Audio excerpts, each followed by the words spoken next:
ما كان محمد أبا أحد من رجالكم ولكن رسول الله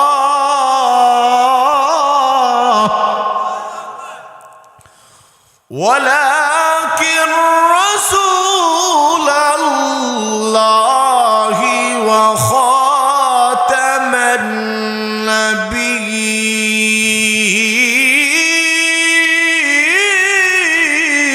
النبيين وكان الله بكل شيء عليما.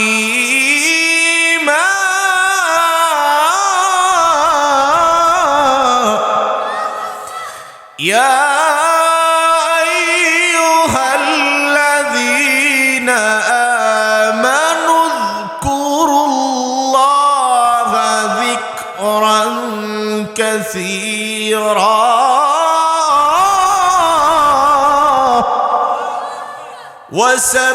وسبحوه بكرة وأصيلا.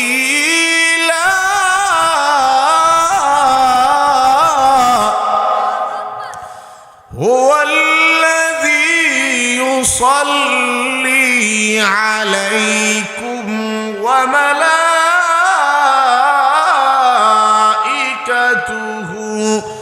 ليخرجكم من الظلمات إلى النور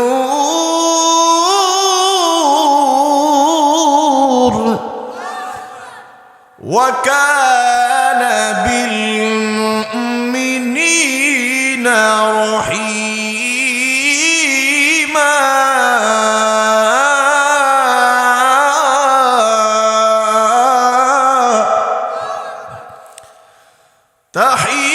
تحيتهم يوم يلقونه سلام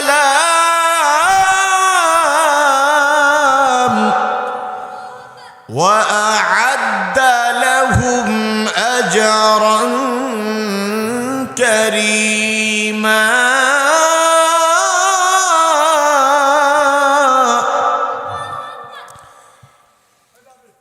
يا أيها النبي إنا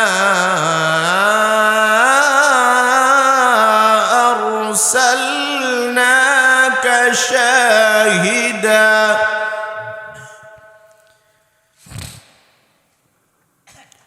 يا أيها النبي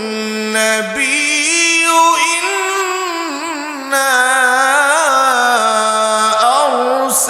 أرسلناك شاهدا ومبشرا إنا أرسلناك شاهدا ومبشرا ونذيرا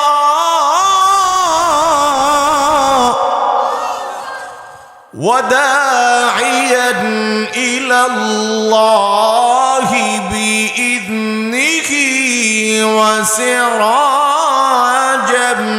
منيرا.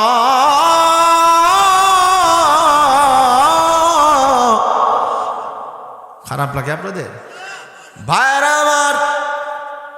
কোরআনে কারীমকে যদি বলেন ও কোরআন, আমার নবীজি যে শেষ নবী, তোমার মাঝে কোনো প্রকার কোনো প্রমাণ বা দলিল প্রমাণ আছে নাকি?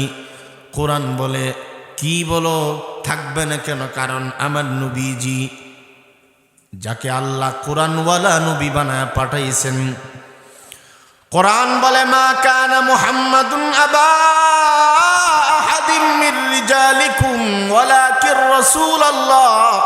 কোরআনে কারীম ডেকে ডেকে বলে মা কানা মুহাম্মদ সাল্লাল্লাহু আলাইহি ওয়াসাল্লাম, মা কানা মুহাম্মাদুন আবা আহাদিম মির রিজালিকুম, নবী মুহাম্মদ সাল্লাল্লাহু আলাইহি ওয়াসাল্লাম তিনি শুধু নবী নন, এবং তিনি পৃথিবীর কোনো পুরুষের পিতা নন। আবা আহাদিম মির রিজালিকুম, পৃথিবীর কোনো পুরুষের বাবা নন, পিতা নন। ওয়ালাকির রাসূলুল্লাহ, যিনি হইলেন আল্লাহর রসুল।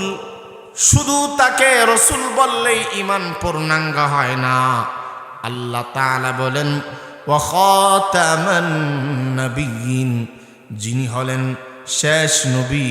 শুধু শেষ নবী বললেই হয় না, বরং তাকে সর্বশেষ এবং সর্বশ্রেষ্ঠ মানিতে হবে।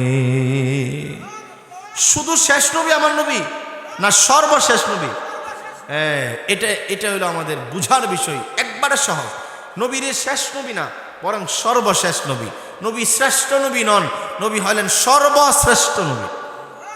এই দুইটা কথা সহজ। বলেন নবীজি কি শুধু শেষ নবী না সর্বশেষ নবী?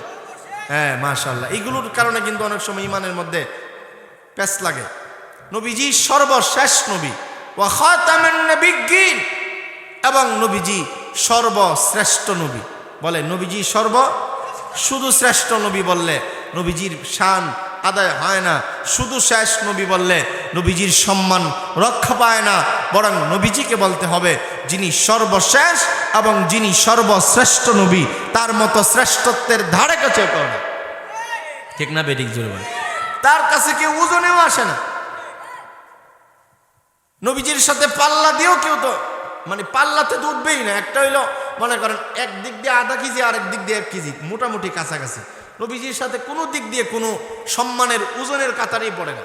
ওয়ারাফা'না লাকা যিকরাক, যার সম্মান আল্লাহ পাক নিজের হাতে বাড়াইছে, যার হাতকে আল্লাহর কোরআনের আয়াত রূপে আল্লাহ রূপান্তরিত করছে। নবীজির হাতের কথাও কোরআনের আয়াত, একটা হরফ তিলাওয়াত করলে যদি হাত বলেন ইয়াদুল্লাহি ফাওকা আইদিহিম, ইয়াদুন মানে হাত, আল্লাহ পাকের রসুলের হাত মুবারকের কথা মুখ দিয়ে উচ্চারণ করলে প্রতি হরফে 10টি নেকি পাওয়া যায়। পৃথিবীর কোন মানুষের জীবনী বর্ণনা করলে সওয়াব হবে আমার জানা নাই, কিন্তু রসুলের জীবনী বর্ণনা করা এটাও ইবাদত। রসুলের নাম শুনিয়া কেউ যদি দুরূদ শরীফ পড়ে, প্রত্যেক দুরূদ শরীফের বিনিময়ে আল্লাহর রসুল বলেন সাল্লাল্লাহু আলাইহি আশরা, আল্লাহ পাক 10টি রহমত উম্মতের উপর নাযিল। এমন একজন নবীর উম্মত আল্লাহ রাব্বুল আলামিন আমাদেরকে বানিয়েছেন। আমরা খুশি তো নাকি মন থেকে? আল্লাহ তাআলা যেন আমাদেরকে রসুলের প্রকৃত আশেক উম্মত বানায় দেন। সবাই বলেন আমিন। ভাইরা আমার, তাহলে যেই কথা বলতেছিলাম, আল্লাহ তাআলা বলছিলেন যদি আমার নবীর অনুকরণ তোমাদের জীবনে করিতে পারো, আমি আল্লাহ ওয়াদা দিলাম 1 নম্বর তোমাদেরকে ভালোবাসবো বা মহব্বত করব।